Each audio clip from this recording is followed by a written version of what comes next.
Un cordial saludo a cada uno de ustedes. Una vez más, les agradezco que me estén acompañando en este día y poder juntos estudiar el mensaje de la palabra, algo que debe de ser un hábito constante en cada uno de nosotros. Y recuerden, no solamente estudiarla, memorizarla, meditarla, pero ponerla en práctica. Considero yo que eso, ¿verdad?, es una de las acciones más difíciles para nosotros los cristianos, ser obedientes a los principios de la palabra de Dios. Con eso en mente, pues, vamos a leer la palabra de Dios. Yo ya tengo estos pasajes escritos, pero usted los puede buscar después. Y voy a leer en el libro de Job, capítulo 34, versículos 12, Isaías 30, 18, y luego Isaías 61, 8. Dice la palabra de Dios en la Biblia de las Américas así: ciertamente Dios no obrará perversamente y el Todopoderoso no pervertirá el juicio.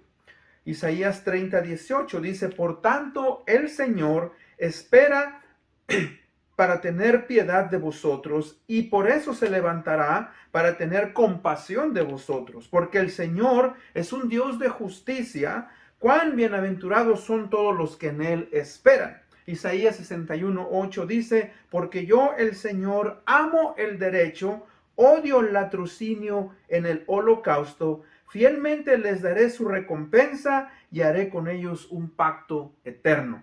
Señor, bendiga su palabra. Vamos a ir en oración. Padre, te damos gracias, Señor, en esta tarde por el privilegio, la oportunidad de poder estar en este lugar estudiando tu palabra. Señor, ayúdanos a poder entender mejor cómo es que tú eres en tu carácter. Gracias por tu palabra. Gracias, Padre, porque te has revelado a través de tu palabra, a través de la naturaleza, pero es por medio de tu palabra que podemos conocerte, Señor, mejor. Ayúdanos pues a tener, Señor, ese deseo de saber cómo es que tú eres. Gracias, Padre, porque lo podemos ver a través, Padre, de tu misericordia, de tu amor, de tu santidad, de tu justicia. Abre nuestra mente, nuestra deseo, Señor, de poder aprender. Esto lo pedimos en el nombre de Cristo Jesús.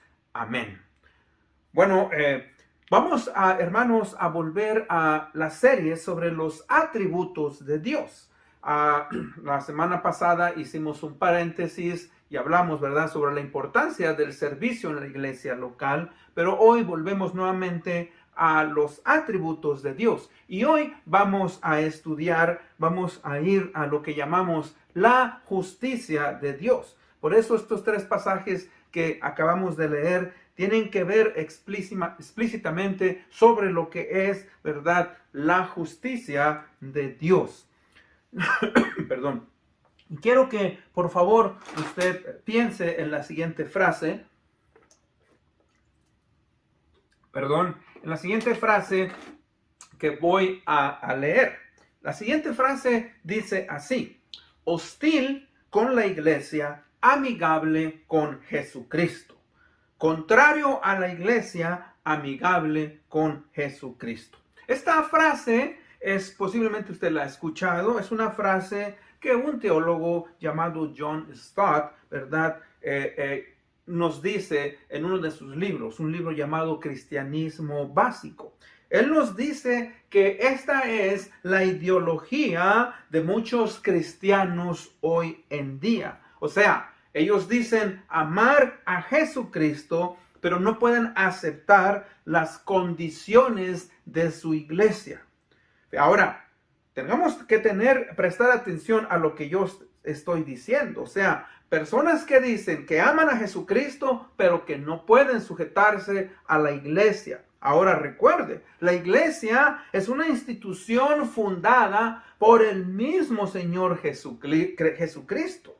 O sea, que si nosotros escuchamos esto y decimos, ¿verdad?, hostil con la iglesia, amigable con Jesucristo, eso es una contradicción muy grande. Cuando digo esto, ¿por qué? Porque nadie que diga amar al Señor Jesucristo puede despreciar a su iglesia. ¿Por qué? Porque el Señor Jesucristo la fundó, el Señor Jesucristo la amó y el Señor Jesucristo murió por ella. En Efesios 5:25 leemos la siguiente frase. Dice: maridos, amad a vuestras mujeres, así como Cristo amó a la iglesia y se entregó a sí mismo por ella. O sea que el Señor Jesucristo dio todo lo que Él tenía por su iglesia.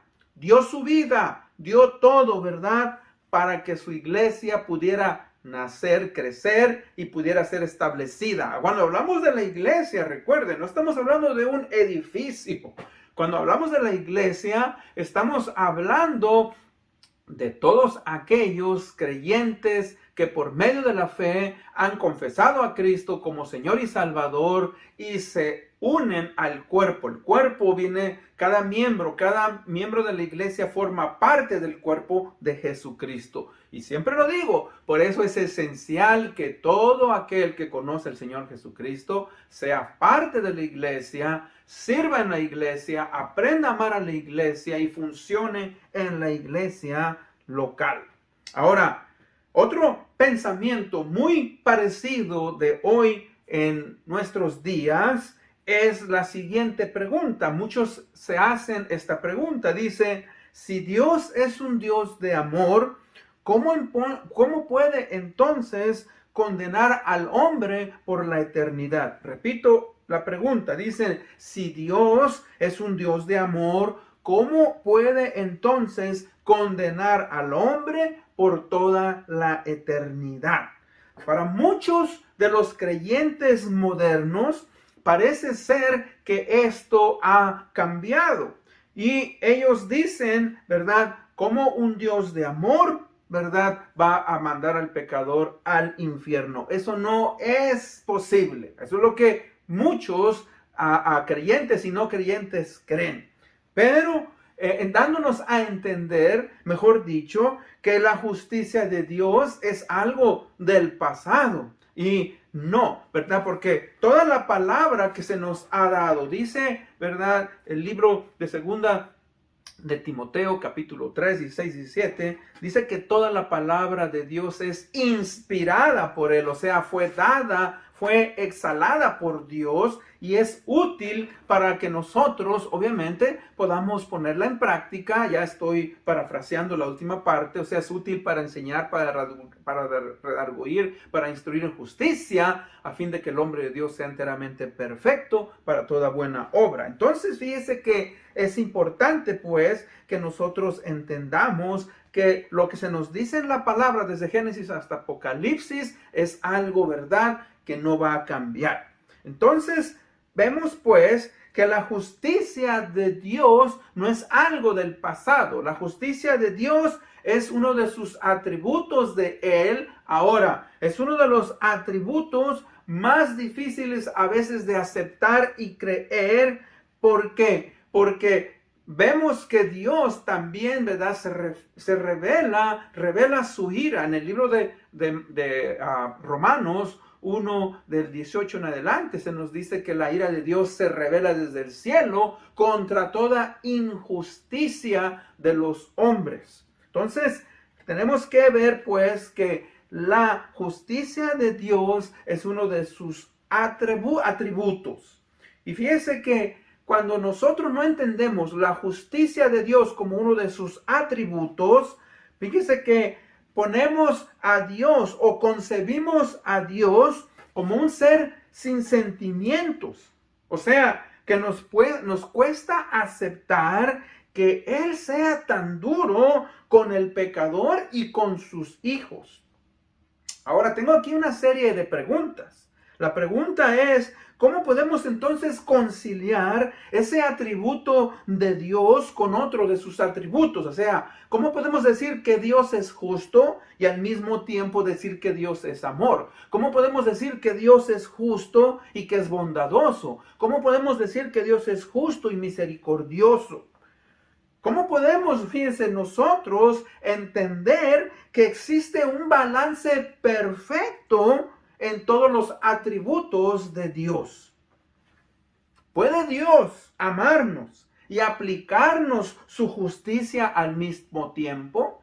Teológicamente y de acuerdo a la palabra de Dios, sí lo puede hacer.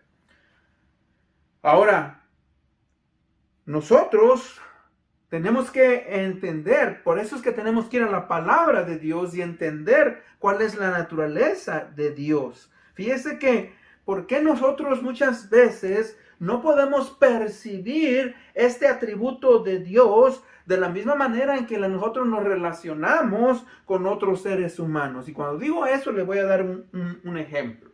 Si usted es padre, si usted es madre, usted ha dicho o decimos, mucha gente dice, yo amo a mis hijos y hago por ellos lo que sea. Ahora, la pregunta después de esta pregunta es, la pregunta después de esta afirmación, yo amo a mis hijos y hago por ellos lo que sea, hay una pregunta después de esto. Y la pregunta es, ¿hasta dónde esto es cierto?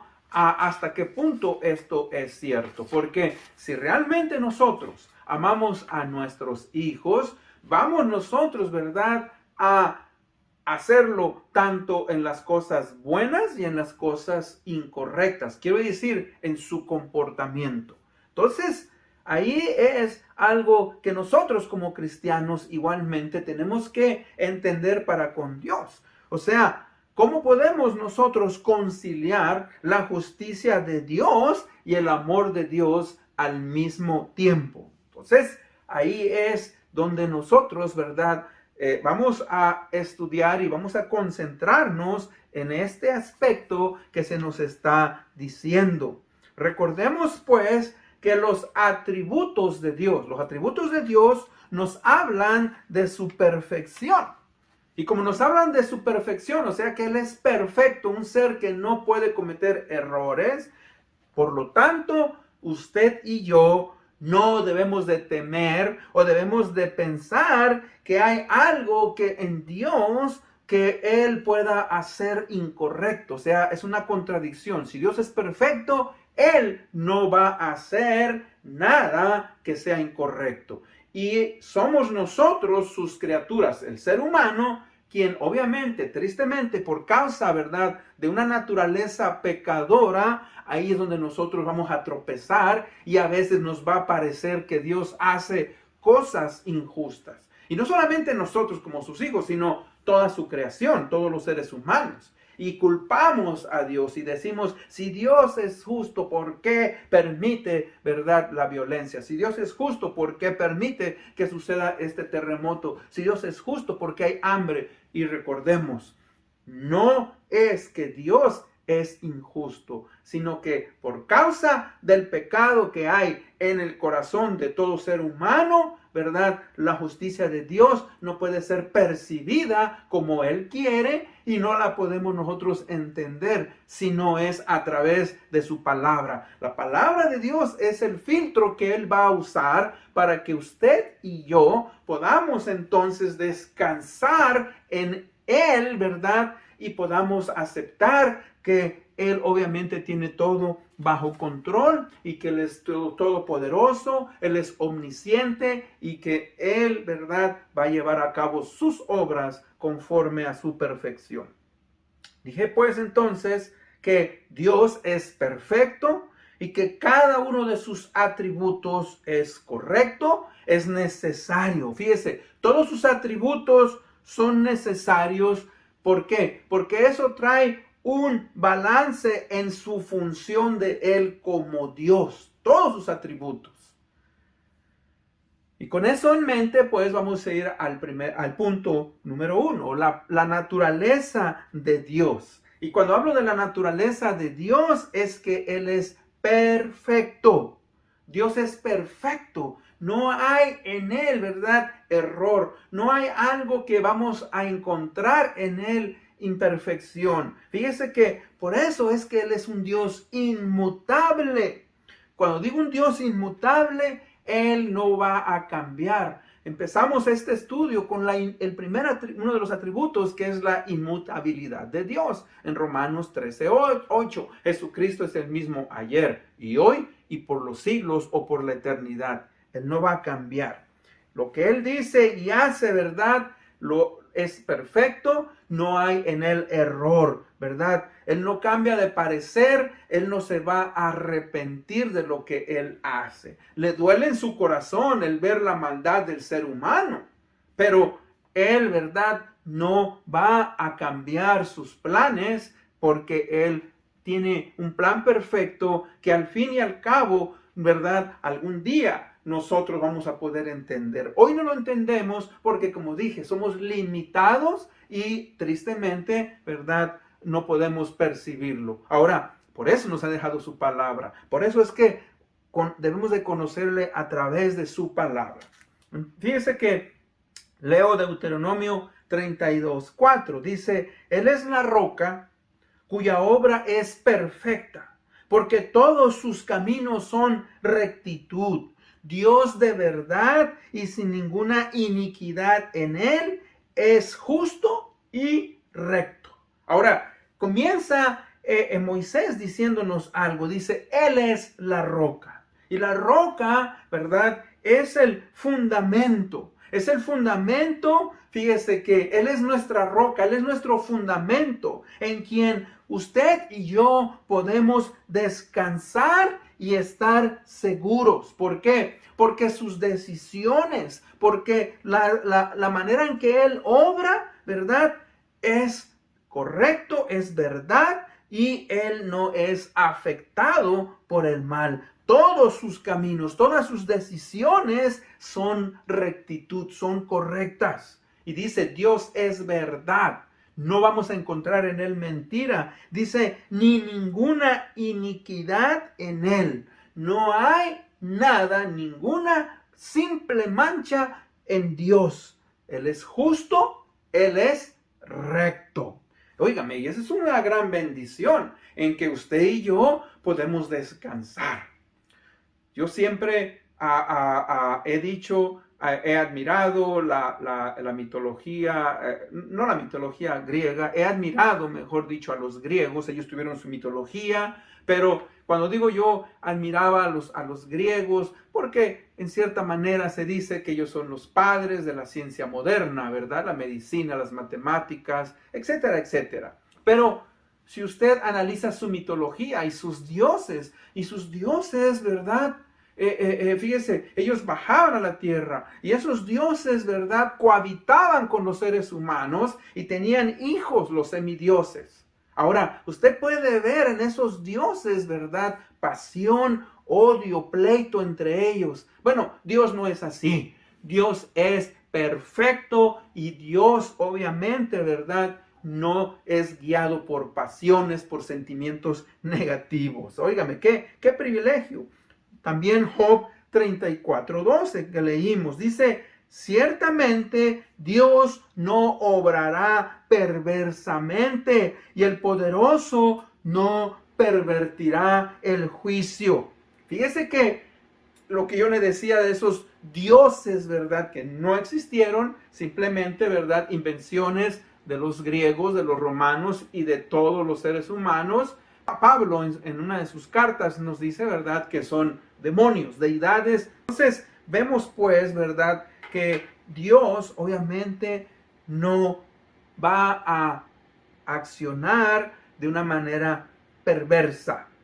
Él no pervertirá el juicio. O sea, tenemos la garantía como creyentes de que cada decisión suya es sin pecado y sin corrupción. Ahora, no solamente los creyentes, pero también los no creyentes. O sea, cuando Dios traiga a juicio todas nuestras obras, nuestras acciones, no va a haber, ¿verdad?, ahí de que, bueno, tan solo, ¿verdad?, le puedo ofrecer algo a Dios y puedo pervertir el derecho. No, Señor, ¿verdad? Dios va a traer nuestras obras y de acuerdo a su justicia y su santidad, Él va a juzgarnos. Entonces, la garantía de que cada decisión suya es sin pecado y sin corrupción. Él no va a pervertir dice el juicio. La verdad va a ser siempre verdad, y para Dios, verdad, no hay, todos son valores absolutos. Para los seres humanos, tristemente, tu verdad es tu verdad, mi verdad es tu verdad, la verdad de ellos es su verdad, y cada quien cree como quiere. Pues no, con Dios, verdad, hay una sola verdad, es una verdad absoluta en la cual nosotros descansamos. O sea que dentro del punto número 1 vemos que la justicia o la rectitud, fíjese, es una expresión natural de su santidad. Por eso decía yo ese rato que todos sus atributos, ¿verdad?, están unidos en perfección. Y la justicia de Dios o su rectitud, fíjese que es una expresión natural de su santidad. ¿Qué quiero decir con él? Quiero decir que si Dios es infinitamente puro, esto quiere decir que debe de oponerse a todo pecado, tanto de los seres angelicales como de nosotros, que los seres humanos. Y esa, fíjese, oposición se demuestra en el trato que Él le da a sus criaturas. En este caso, por ejemplo, a los ángeles caídos, Dios ha juzgado a Satanás y todos esos ángeles que pecaron, Dios ya ha juzgado. No hay esperanza para ellos. El ser humano, igual, Dios, ¿verdad?, trajo esperanza en el jardín de Edén cuando Adán y Eva pecaron.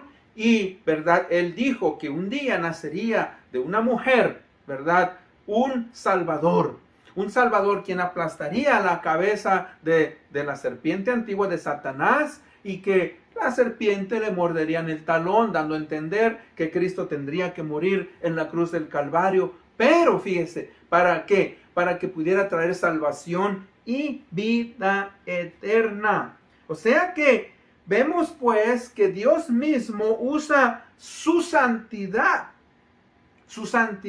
¿verdad?, para traer justicia.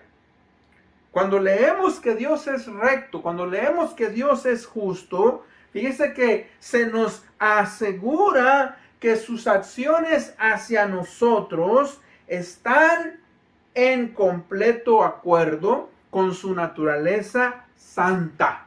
O sea, Dios no puede permitir, no puede aceptar pecado de ninguna clase. Y como Él es santo, fíjese, su justicia se aplica para con todos los seres creados.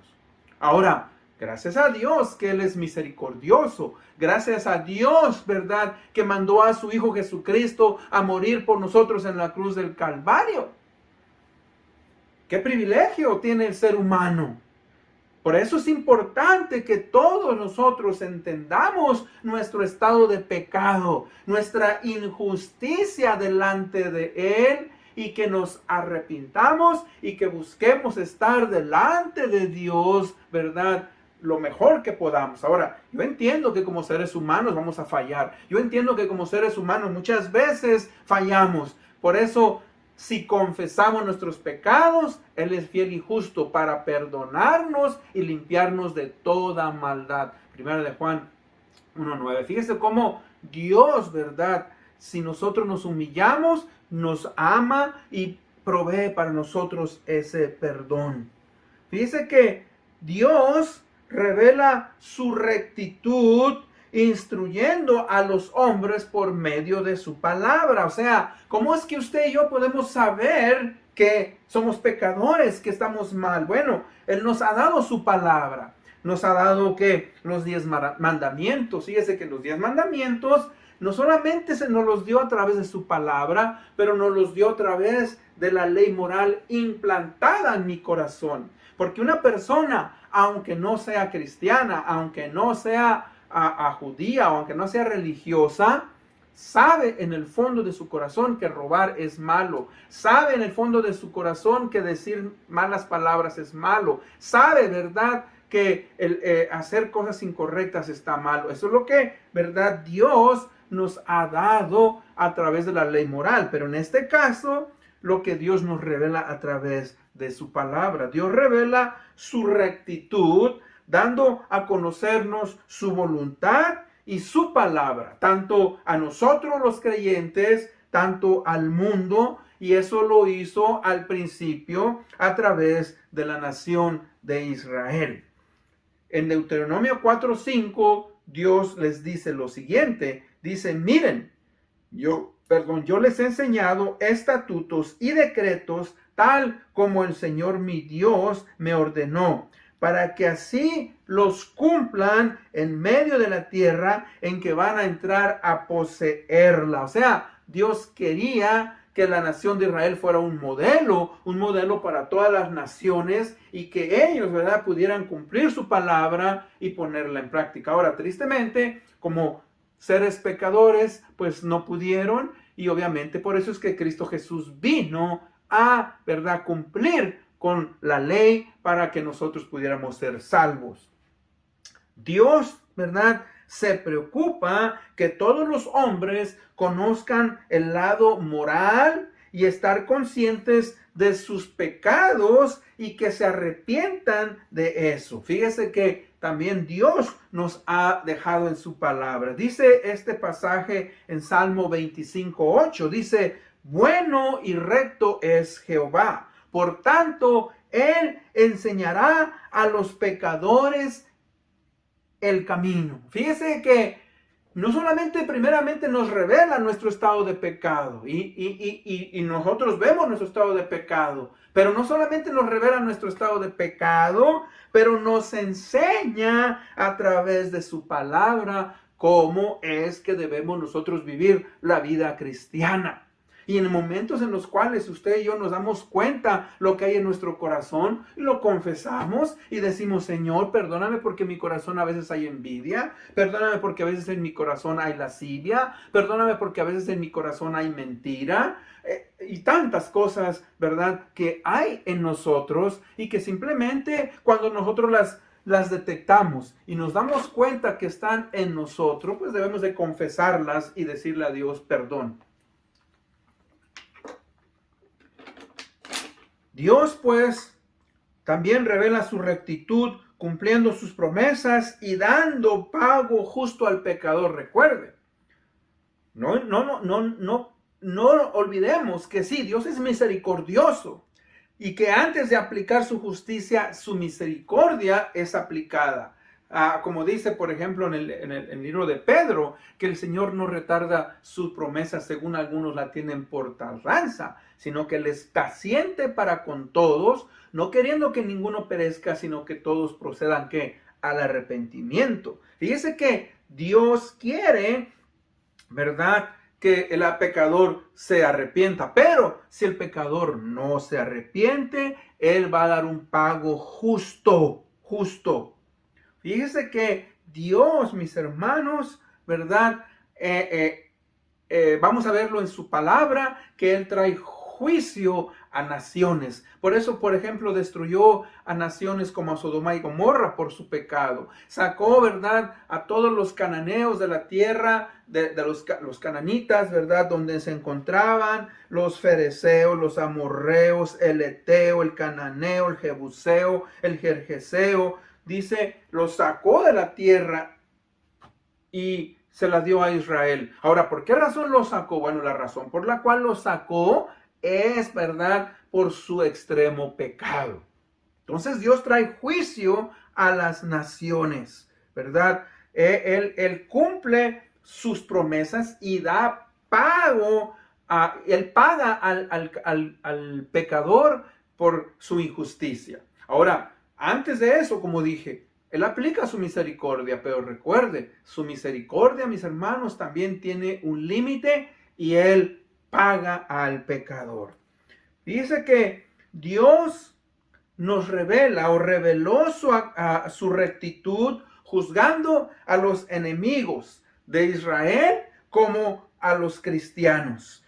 Por ejemplo, en el Antiguo Testamento, en Éxodo 9:27, dice, entonces Faraón envió llamar a Moisés y a Aarón y les dijo, he pecado esta vez. Jehová es justo y yo y mi pueblo impíos. Fíjese que Dios castigó a el faraón, tanto, ¿verdad?, que trajo las 10 plagas y en la última plaga mató a los hijos primogénitos de todos los egipcios. Ahora, dice que aquí este hombre está reconociendo, dice, he pecado esta vez, Jehová es justo y yo y mi pueblo impíos pecadores. Y de la misma manera, en el Nuevo Testamento, ¿verdad? Durante el tiempo que va a haber, ¿verdad? De la gran tribulación, Dios va a juzgar a este mundo y va a traer, ¿verdad?, a juicio sobre las naciones. En Apocalipsis 18:5 dice, porque sus pecados se han amontonado hasta el cielo y Dios se ha acordado de sus iniquidades. Así, aquí está hablando de la Gran Babilonia. La Gran Babilonia, ¿verdad?, en el tiempo de la Gran Tribulación, es ese sistema religioso y político que engaña a las personas del mundo, tanto que los hace que adorar a Satanás. Se deleita, fíjese, en la injusticia, pero ¿qué? Dios dice que trae juicio. ¿Por qué? Porque Dios no tolera el pecado y la injusticia. Dios, dice, se ha acordado de sus iniquidades. Sus pecados se han amontonado hasta el cielo. O sea, son tan grandes sus pecados, ¿verdad?, que llegan hasta el cielo delante de su presencia, de nuestro Dios. Y hermanos, en conclusión, pues, la justicia de Dios es esencial. La justicia de Dios, ¿verdad?, es algo que nosotros como cristianos debemos de considerar como un beneficio y no como algo, ¿verdad?, que no nos beneficia. No. Dice que esa es la razón por la cual usted y yo, como creyentes, debemos de conocer a Dios a través de su palabra.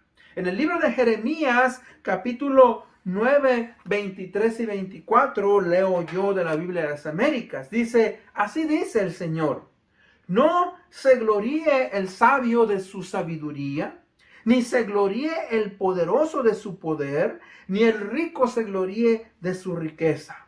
Pero si alguien se gloría, gloríese en esto, de que me entiende y me conoce.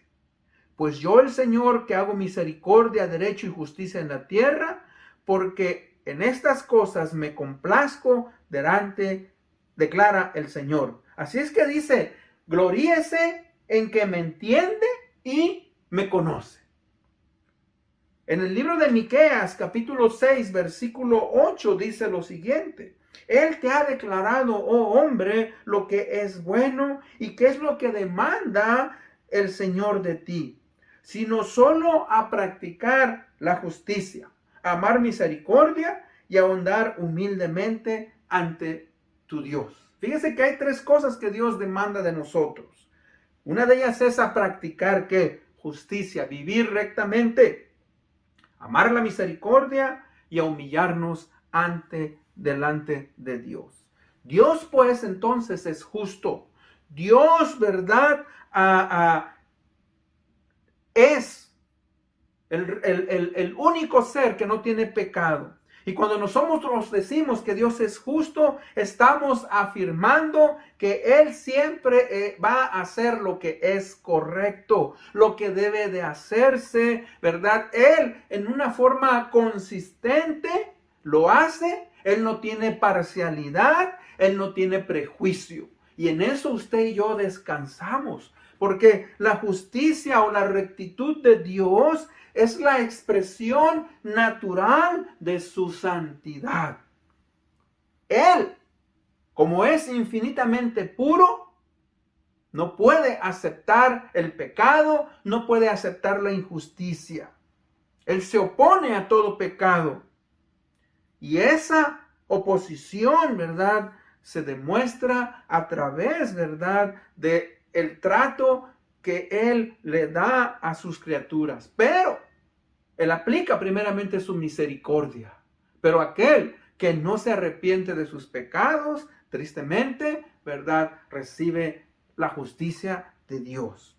Ahora, recibimos la justicia de Dios en este mundo y también en el mundo venidero.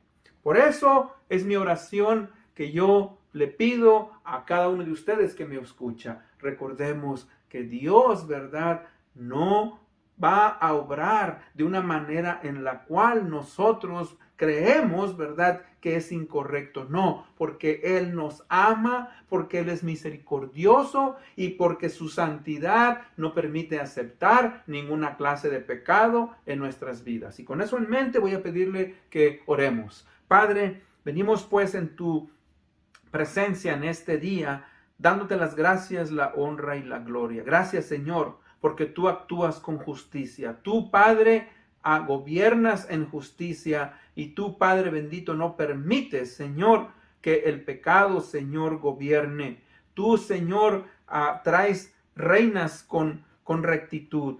Tú eres perfecto, Señor, y te pedimos pues que nos ayudes a poder reconocer y aceptar en nuestras vidas, Señor, la necesidad de vivir una vida recta ante ti.